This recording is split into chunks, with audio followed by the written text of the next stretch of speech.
Good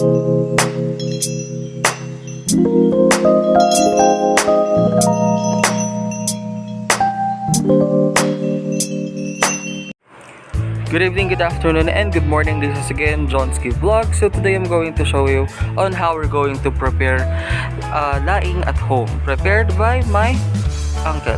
So here are the things we need: dried taro leaves, coconut milk, green chilies, labahita, pepper, at magic sarap. Una, gamit yung pangalawang pika ng gata, pakuluan kasamang sibuyas, bawang, pepper, ginger, at labahita.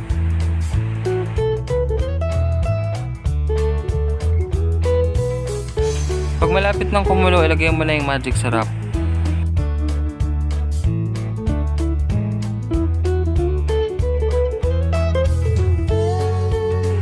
Yan, pag kumukulo na, doon mo na pwedeng ihalo yung taro dried leaves or pinatuyong dahon ng gabi.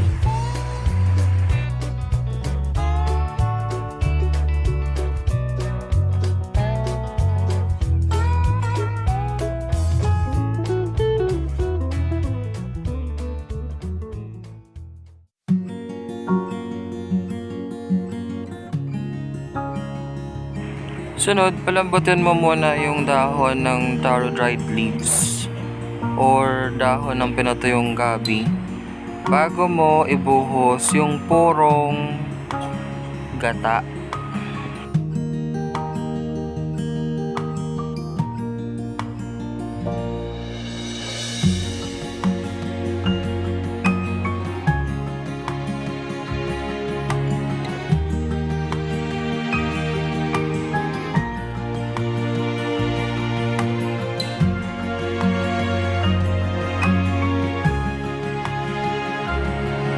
Sunod, tuloy-tuloy lang yung halo para hindi mamuo yung nyog.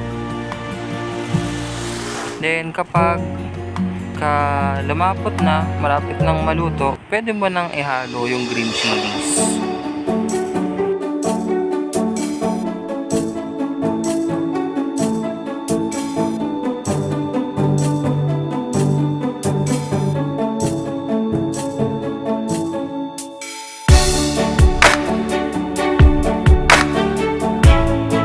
Ayan, ang sarap talaga, luto na rin sa wakas.